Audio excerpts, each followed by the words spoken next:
ഇന്നലെ വരെ ബിന്ദു നമുക്കോ ഇത് കണ്ടിരിക്കുന്ന പ്രേക്ഷകർക്കോ ഒന്നും ആരുമല്ലായിരുന്നു.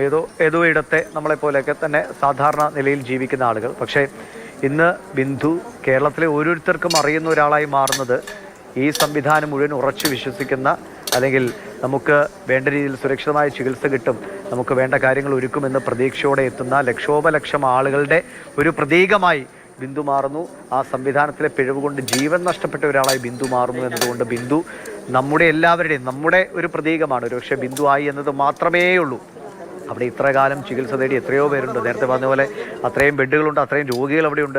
ഇത് അങ്ങനെ ഉണ്ടാവാത്ത ഏറ്റവും വലിയ ഭാഗ്യമെന്ന് നമ്മൾ പറയുന്നു. പക്ഷേ മറിച്ചായിരുന്നുവെങ്കിൽ, ആ കെട്ടിടം ഇടിഞ്ഞു വീണത് മറ്റൊരു രീതിയിലായിരുന്നുവെങ്കിൽ എന്തു വലിയ ദുരന്തമാണ്. കേരളം നമുക്ക് താങ്ങാൻ കഴിയുമായിരുന്നു. നമ്മൾ പിന്നെ എന്ത് പറഞ്ഞ് ഈ കാര്യങ്ങളെ നമുക്ക് ഇപ്പോഴും ന്യായീകരിക്കാൻ കഴിയില്ല. പക്ഷേ ഇതിലും വലിയ ദുരന്തത്തിലേക്ക് പോയിരുന്നെങ്കിൽ പിന്നെ എന്താണ് നമ്മുടെ മുന്നിലുള്ള വഴികൾ എന്ന് നമ്മൾ ആശയറ്റു പോകുന്ന ഒരു അവസ്ഥയിലേക്ക് കാര്യങ്ങൾ പോയേനെ. അത് എന്തുകൊണ്ട് നമ്മുടെ സംവിധാനങ്ങൾക്ക് കഴിയാതെ പോകുന്നു? എപ്പോഴും പരിമിതികൾ അല്ലെങ്കിൽ പ്രതിസന്ധികൾ ഉണ്ട് എന്ന് പറയുന്നതല്ലാതെ അതിനെ മറികടക്കാനുള്ള ശ്രമങ്ങൾ അത് ആത്മാർത്ഥതയോടെ ചെയ്യുന്നു എന്നൊരു തോന്നലെങ്കിലും നമുക്ക് വേണ്ടി. ഇതിലെ ഏറ്റവും വലിയ പിഴവാണ് ഇത്രയും തകർച്ചയുടെ വക്കിൽ നിൽക്കുന്ന ഒരു കെട്ടിടം ഇത്രയും കഴിഞ്ഞ മാസം ഇത് അപകടസ്ഥിതിയിലാണെന്ന് കണ്ടെത്തിയിരുന്നു. അങ്ങനെ ഒരു റിപ്പോർട്ട് വന്നെങ്കിൽ പോലും നമുക്ക് മനസ്സിലാക്കാം ഒരു കെട്ടിടത്തിൽ നിന്നുള്ള അതിൻ്റെ ലോജിസ്റ്റിക്സ് ബുദ്ധിമുട്ട്, മറ്റ് സാധനങ്ങളൊക്കെ മറ്റ് കെട്ടിടത്തിലേക്കൊക്കെ മാറ്റാനുള്ള ഒരു സമയം സ്വാഭാവികമായിട്ട് എടുക്കും.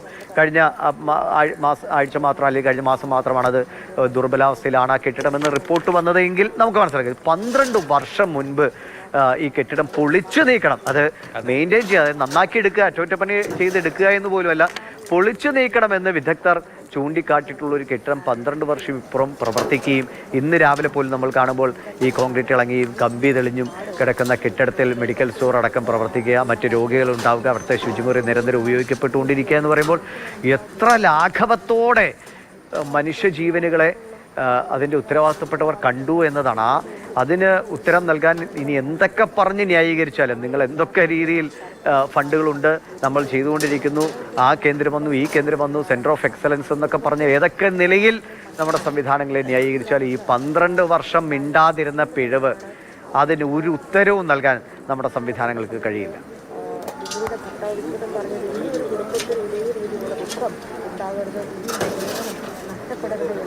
ശ്യാം തുടരുന്നുണ്ട് തലകല പറമ്പിൽ നിന്ന്. ശ്യാം, ചിതയൊരുക്കി കഴിഞ്ഞു, ചിതയ്ക്ക് തീ കൊളുത്തിയിരിക്കുന്നു. ഇനി സ്വാഭാവികം നമുക്കറിയാം, എല്ലാ മനുഷ്യരുടെയും ജീവിതങ്ങളിലുള്ള പോലെയുള്ള ചടങ്ങുകൾ, കടന്നുപോകലുകളാണ്. മനുഷ്യനൊന്നും ചെയ്യാൻ കഴിയാതെ നിസ്സഹായതയോടെ മാത്രം പങ്കുചേരാൻ കഴിയുന്ന ഒരു സ്ഥിതിയാണ്. പക്ഷേ മണിക്കൂർ എത്രയായിട്ടും അവിടുത്തെ മനുഷ്യർ തന്നെ ചോദിക്കുന്നുണ്ട്, ഒരു മന്ത്രി ഇങ്ങോട്ടേക്ക് തിരിഞ്ഞു നോക്കിയോ എന്ന്. എന്തുകൊണ്ട് അതിനൊരു ഉത്തരം പറയാൻ, അല്ലെങ്കിൽ പാർട്ടി നേതൃത്വം, അവിടുത്തെ പ്രാദേശിക നേതാക്കളെ പോലും ഇപ്പോൾ അവിടെ അധികം കണ്ടതായിട്ട് നമ്മൾ ഈ തത്സമയ ദർശനങ്ങളിൽ കണ്ടില്ല, ആരും വന്നുവെന്ന് എനിക്കറിയില്ല. എങ്കിൽ പോലും അവർക്ക് പോലും ഒന്ന് പറയാനുള്ള ഒരു അവകാശം പോലും ഇല്ലാത്ത അവസ്ഥയിലേക്ക് കൊണ്ടെത്തിച്ചില്ലേ? എന്തുകൊണ്ട് ഈ ഒരു അകറ്റി നിർത്തൽ സംഭവിച്ചു? ഷാ,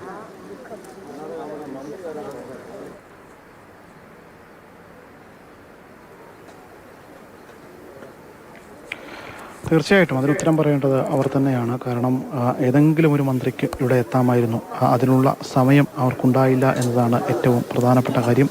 ഇതിപ്പോൾ മകൻ നവനീത് അമ്മയുടെ ചിതയ്ക്ക് കണ്ണീരോടുകൂടി ചിത കൊളുത്തിയിരിക്കുന്നു.